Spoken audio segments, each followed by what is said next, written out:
This is Joe Biden.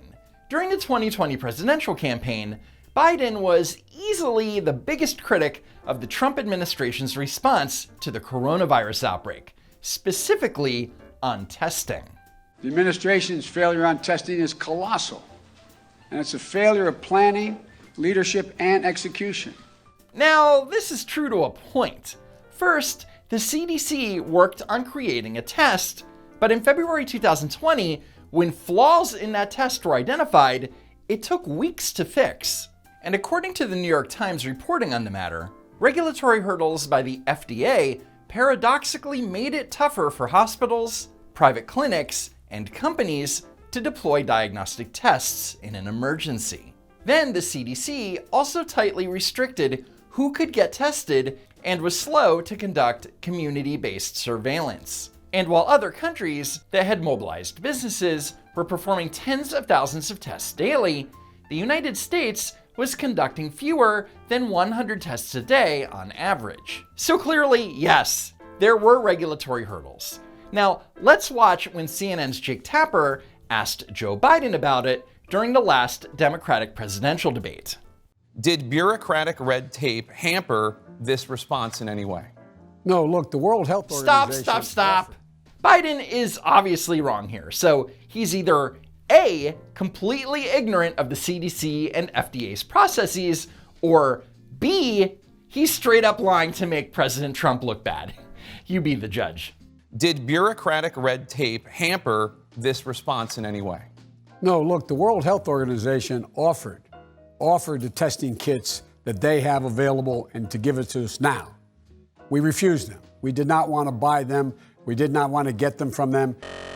In a post by factcheck.org, the organization found that this was a false claim, saying that the US did not actively turn down testing kits from the WHO, although it could have requested them. The kits, however, were primarily intended for lower income nations without testing capability. In other words, the WHO did not offer the United States test kits, and if we had asked, they wouldn't have given it to us anyway. Wow, Joe Biden lying for political gain? I know you're shocked. Speaking of lying Biden, here's another one. Then, 5 days ago, at his campaign rally in Tulsa, Oklahoma, he admitted telling people, and I quote, "We have to slow the testing down. Slow it down, please." He actually said it. Not exactly. Here's the bad part. When you do testing to that extent, you're going to find more people, you're going to find more cases. So I said to my people, slow the testing down, please. Okay, yes, Trump did say that, but he was clearly joking. Biden is taking him completely out of context and running with it because that's what liars do. And then he lied about it on his campaign website. The Trump fiasco. The failure to test swiftly and broadly led to the failure to get the virus under control. After deflecting blame for months, Donald Trump has repeatedly doubled down on his orders to slow down testing. Again, a lie. Trump never ordered to slow down testing. But instead of the media calling Biden out for his bullshit, the media pretended that they were outraged by Orange Man Bad's supposed actions. The president, he says the quiet part loud. He just admits things and dares people to do something about it. Ah, CNN, the epitome of fake news. And speaking of testing, during the campaign, the main part of Joe Biden's plan was, in fact, testing and tracing. Look, I put in place a plan with this pandemic responsibly. I've set it out back in May, and then again in June and in July. The way we can bring this country together around testing, tracing, masking. Says the man that can't even wear a mask properly. And on his website, Biden was very adamant about the importance of testing and outlined a plan to stand up a pandemic testing board to massively surge a nationwide campaign and guarantee regular, reliable, and free access to testing for all. But then Biden was handed an early Christmas present. The COVID vaccines were ready, and Joe Biden's focus almost entirely shifted from testing to vaccine distribution. This team will help get at the latest at the last 100 million COVID-19 vaccine, at least 100 million COVID vaccine shots into the arms of the American people in the first 100 days. Oh man, he sure knows how to instill confidence, huh? Now, Biden's goal was to administer 100 million shots in 100 days. And that was basically the same goal set by the Trump administration. But this allowed Biden to smugly celebrate when his goals were easily met. 100 million shots in 100 days. It was considered ambitious. Some even suggested it was somewhat audacious. Ambitious? Maybe. But he's trying to say that critics said that his plan of getting 100 million shots in arms was intrepidly daring or recklessly bold. Really? Now, you know what actually was audacious, right? Trump's plan to develop and start distributing COVID vaccines by the end of 2020. Because remember, most people were incredibly skeptical that that would happen, including Mr. Science himself, Dr. Anthony Fauci, who as early as March 2020 said that it will take at least a year to a year and a half to have a vaccine we can use. At the time, some said 100 million shots was too ambitious. And then they said it wasn't ambitious enough. Right. I set a goal of administering 100 million shots, vaccine shots, in my first 100 days in office. At the time, some told us that couldn't be done, it was awfully ambitious. Oh my God, shut up. But then in May, after numerous successes, Biden started to get cocky.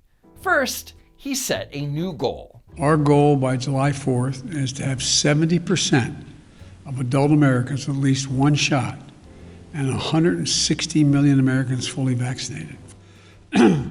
However, Biden didn't quite hit his July 4th goal, and he was rightly criticized for it. And then he went even further and declared our independence from COVID-19. Today, we are closer than ever to declaring our independence from a deadly virus. While the virus hasn't been vanquished, we know this: it no longer controls our lives.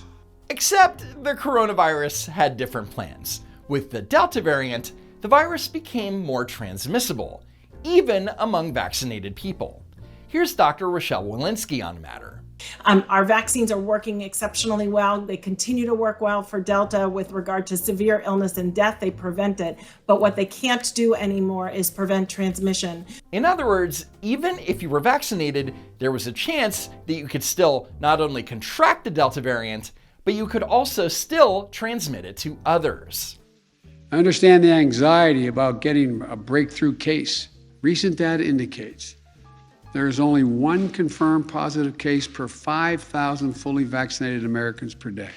So where did Biden get the 1 in 5,000 per day statistic? From a New York Times article. I'm not kidding. Biden is supposed to be the most powerful man in the world, and he has dozens of government agencies at his disposal.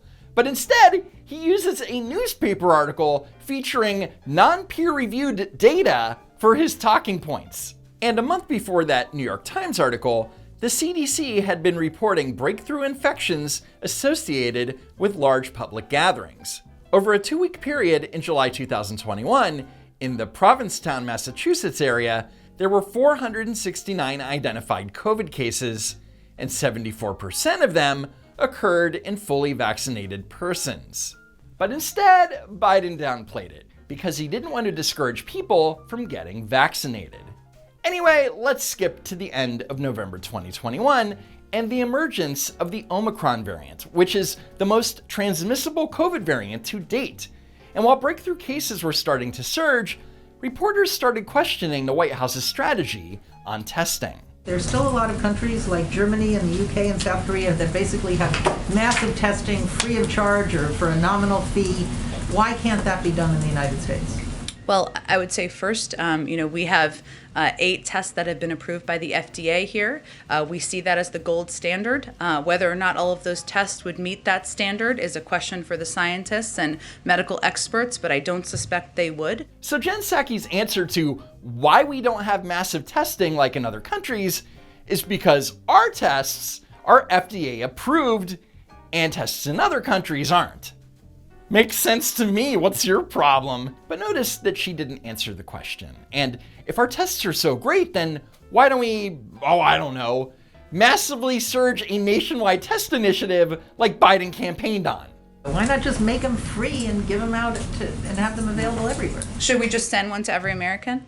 Could Jen Psaki be any more sarcastic? Then what happens if every American has one test? How much does that cost, and then what happens after that? Well, first off, if you're gonna do regular testing properly, Americans are gonna need more than one test each, right?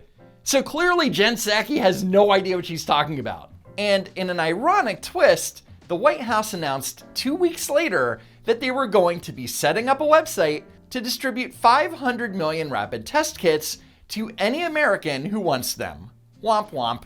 As you know, a couple weeks ago, you stood here at the podium when there was a discussion about sending a test to people's homes. And you said, should we just send them to every American? As you've reflected on the change in Omicron here, have you reflected on your tone in that answer? Well, Jeff, I would say there's not a day that goes by that I don't leave this podium and wish I would have said something with greater context or more precision or additional information. Talk about sidestepping the question. CNN's Jeff Zeleny asked Orange Woman Bad about her sarcastic tone, and her response is that she should have provided more context. Pro tip, Jeff, maybe next time you can ask her when she's gonna stop being such a bitch. So on December 22nd, Biden sat down with David Muir of ABC News for a very revealing interview. The vice president said in recent days that you didn't see Delta coming, you didn't see Omicron coming. How did you get it wrong? How did we get it wrong? Nobody saw it coming. Nobody in the whole world. Who saw it coming? So Joe Biden, who spent the entirety of 2020 criticizing President Trump for not being prepared for an unseen global pandemic, is now saying that no one in the world was prepared for Omicron because no one saw it coming. Got it. You told the American people just yesterday that we are prepared for what's coming. But 3 days before Christmas, if you look out across the country, you see it everywhere, these long lines, people waiting for hours outside in the cold just to get tested. And this is true. For example, in New York City, a city with a 71% vaccination rate, mind you, breakthrough cases were not only surging, but they were also reporting more cases per day than at any other time during the entire pandemic. And that demand brought along with it long lines at testing centers and images of people clamoring for free tests in 30-degree weather. If you go to the pharmacy, we hear this over and over again, empty shelves, no test kits. Is that a failure? No, I don't think it's a failure. I think it's, you could argue that we should have known a year ago, 6 months ago, 2 months ago, a month ago. Except that the Biden administration was specifically warned that this could happen. According to Vanity Fair, on October 22nd, a group of COVID-19 testing experts had a Zoom call with White House officials. They presented a 10-page plan that would enable the US to finally do what other countries had already done: put rapid at-home COVID-19 testing into the hands of average citizens, allowing them to screen themselves in real time and thereby help reduce transmission. It also recommended, right on the first page, a nationwide testing surge to prevent a holiday COVID surge. And 3 days after that meeting, the White House contacted a group of testing experts and told them that their big, bold idea for free home tests for all Americans to avoid a holiday surge was dead. President Biden, why did your administration reject the holiday testing surge in October? Does the buck stop with you there? Rejected the surge. We didn't reject it. But it was only after there was a surge in demand for testing, and only after everyone started to criticize poor Joe Biden, that the White House decided that they needed to order more tests. I've ordered 500 million of the pills, 500 million pills. 500 million test kits. But the answer is, yeah, I wish I had thought about ordering 500 million pills 2 months ago before COVID hit here. 81 million votes, guys. You're going to get together with the children and the grandchildren for the holiday. How will that work? Will you all rapid test before you're together? Yes. I'm doing it almost every day.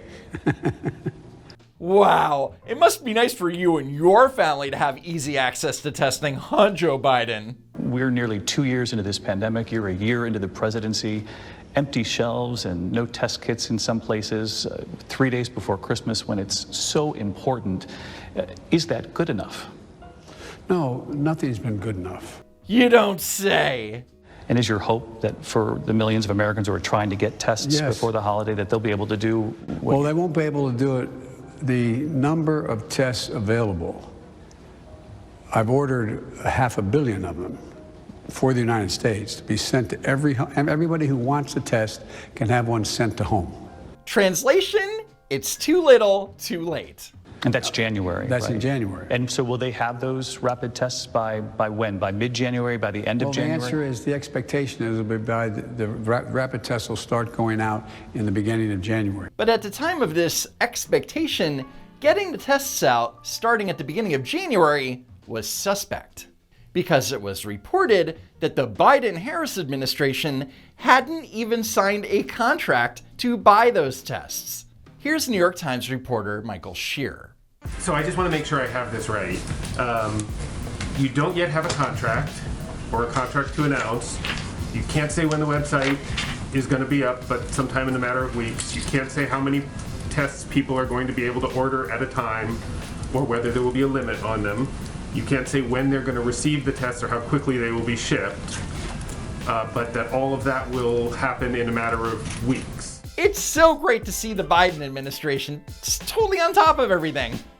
Let's go, Brandon. Let's go, Brandon. I agree. And on that perfect note, thanks for watching, sharing, and slamming that like button. Be sure that you're still subscribed to the channel. And as always, I hope to see you next time. If there is a next time.